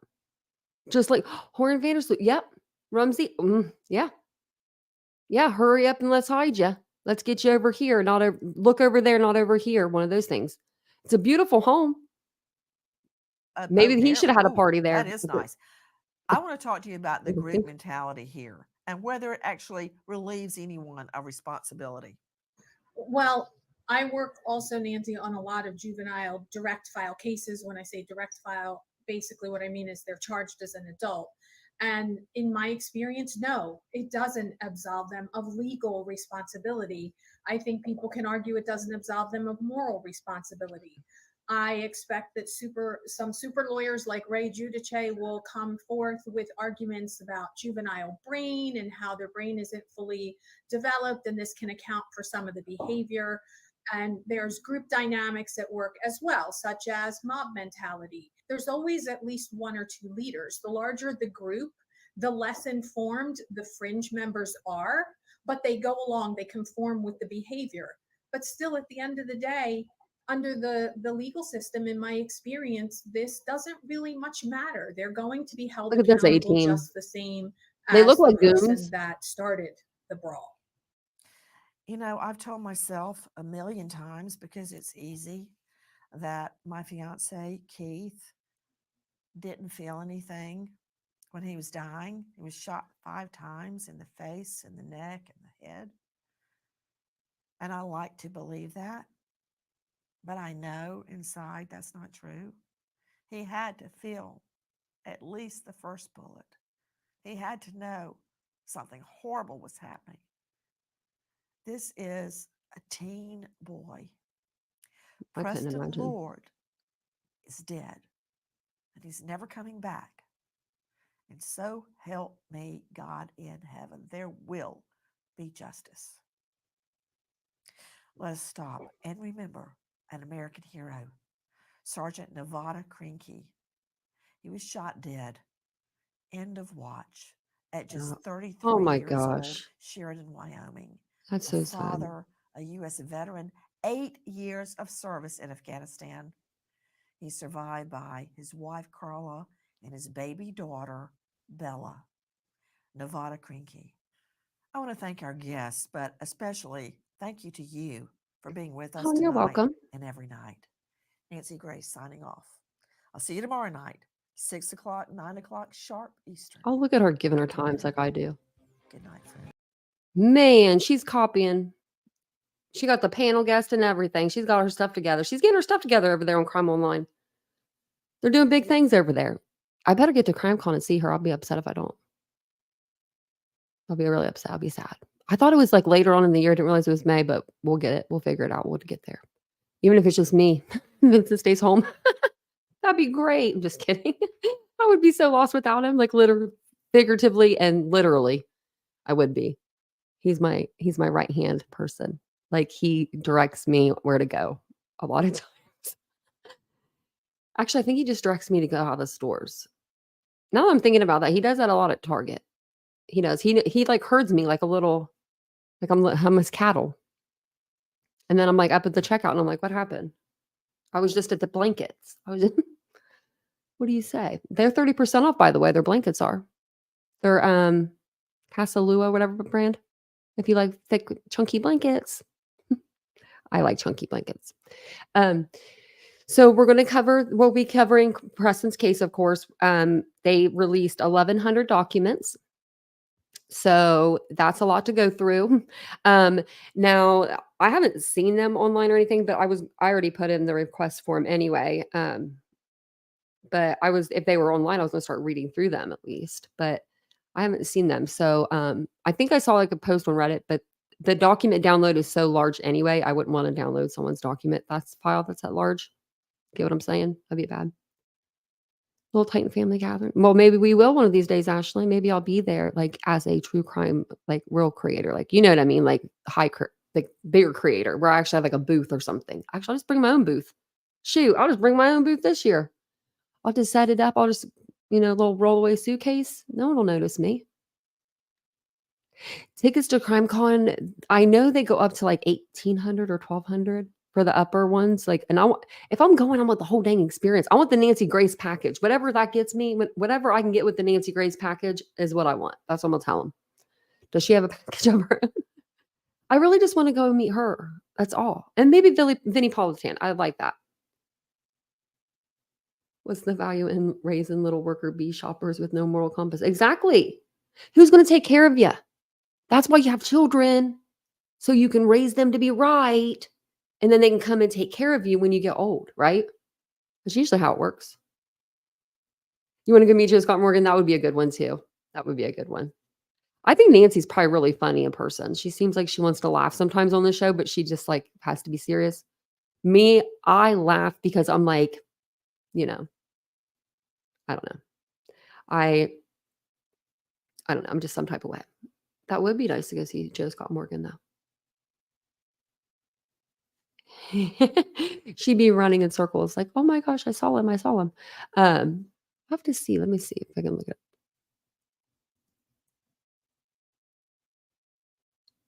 Would it be 2024, 2025? Oh, there's two. There's a few.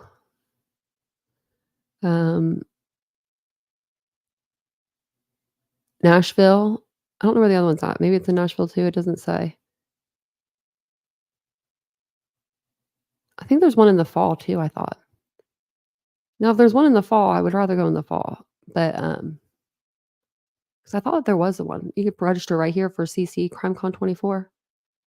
You can go to the CrimeCon Crime Cruise. Sign me up. Just kidding. I don't like cruises. I don't like the ocean anymore. Thanks, Titan. The submersible, not us. I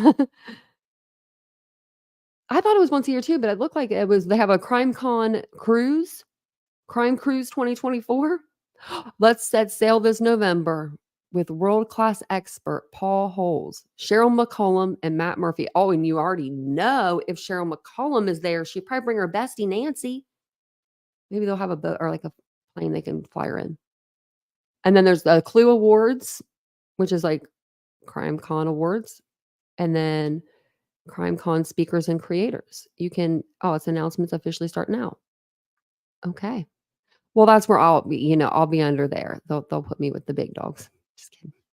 No cruise for you, Linda. No, me neither. Now, if this was a year ago, I would probably say, okay, yeah, I'd love to go swim in the ocean. Not no more. Not anymore. Not anymore. Not since the Titan submersible imploded. We covered that on the channel, and no. I can't even do Google. You guys see me with Google Earth. I have to close my eyes when it comes in from the satellite and goes down because I get dizzy. I wouldn't do good on a boat. I would fall off of that boat. I'd be in the ocean. I'd be like, someone come find me. And then nobody would probably come find me because I'd be in the ocean. That's usually how it works out. I'll have to see though. Yeah. Look, they have moments from the past events. But yeah, I'll have to see about that CrimeCon. Very interesting. You can work there. What if I worked and I like volunteered at CrimeCon and then I just saw Nancy and I just ran to her and said, "Hey, Nancy, remember me? I'm just like always stalking your page." Yeah, it was in Vegas, but I thought that they were switching it. I thought they had like two, but they didn't. Yeah, they had it in Vegas last year, and then this year they're having it in Tennessee. Yeah. Yeah. So they're having it in Nashville, Tennessee this year. So it should be, it should be good. It should be a good event. I was trying to see if they had any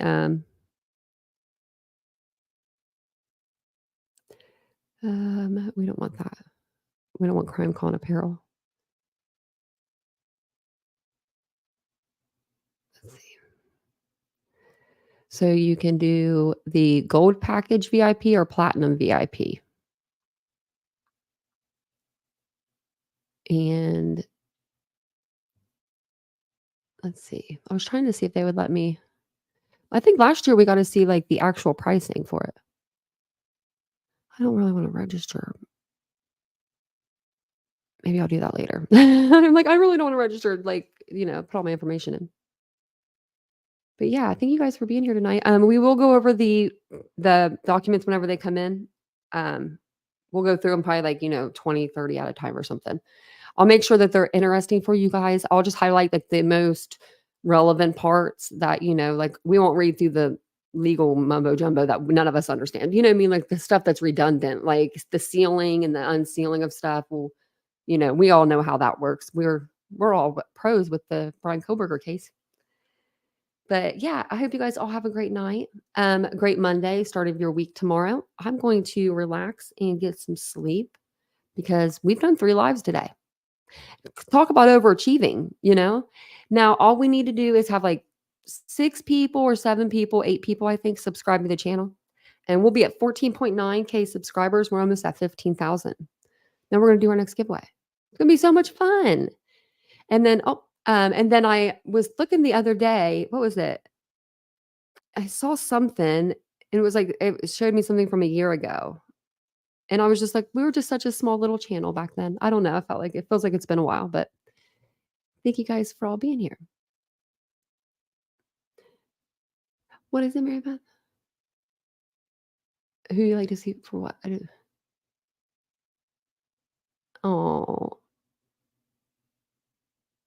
Oh, chicken and slow cooker. That's a good idea.